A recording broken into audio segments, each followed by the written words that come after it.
Yan, laging problema ng barako. Mahirap pa startin sa umaga. Tulad nito, 2025 model, kalalabas pa lang mga boss from Onesan, Quezon.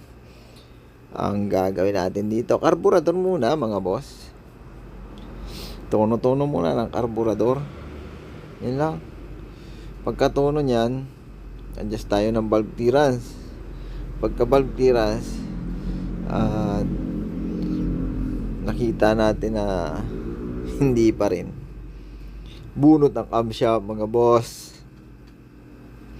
So dito linis muna natin kasi minsan kaya hindi ko rin ina-adjust agad, linis na muna.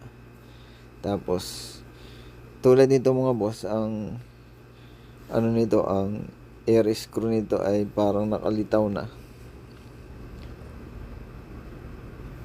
Yan o, kalimitan 1.7 pero ito 2.5 na.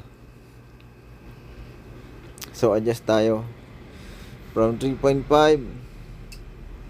to 4.5, mga ganon mga boss. Doon lang maglalaro yan. Then kasunod mga boss, gagawin natin nga, syempre pare-parehas lang naman yan. Pagka lalo na yung gasolina ay parang nagtutubig, mas mahirap pa andarin yun pagka ganon. Kaya yun, sinisigurado nating malinis. So linis kahit bago mga boss, ganon. Kasi minsan pag pag in-adjust yan, halimbawa nag 3.5 tayo tapos hindi nyo naman nilinis, hindi pa rin minsan makuha. Kaya mas maganda nililinis mga boss. Yan, sipatin din niyo kung butas. So pagkatapos niya mga boss, medyo matagal talaga yung carburetor pa lang, matagal na yan i-adjust. Hindi yan basta ina-adjust, hindi rin basta nililinis. So sa ganitong paraan mga boss,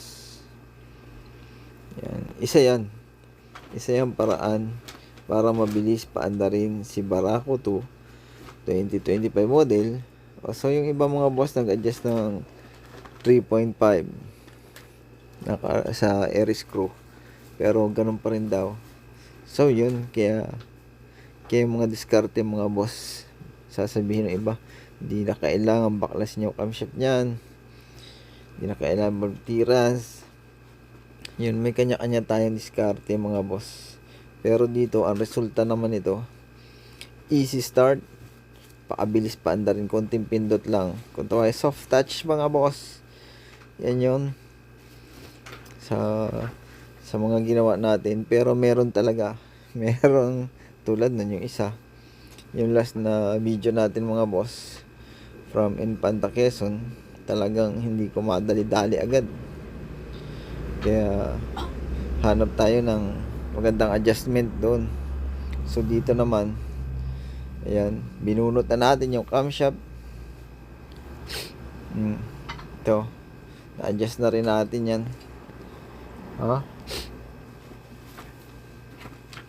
So NSK yung gamit nito, pero merong mga labas nito mga boss na SKF. Kaya depende sa series siya. Pero parang ito medyo naunang modelo to kaysa ron sa mga na-adjust natin na SKF yung bearing.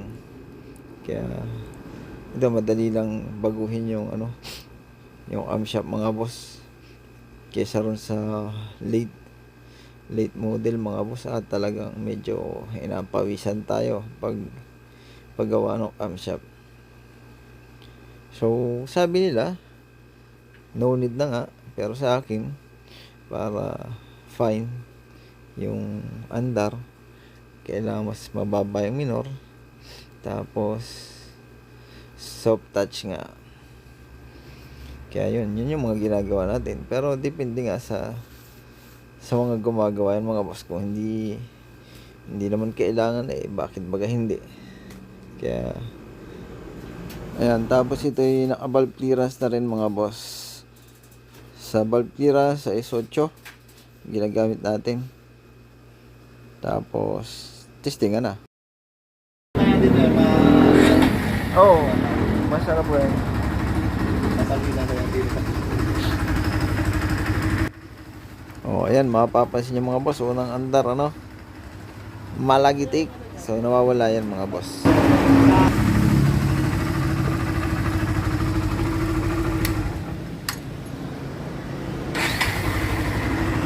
Yan, dati po, ano pa yun, ibabaon mo pa yun.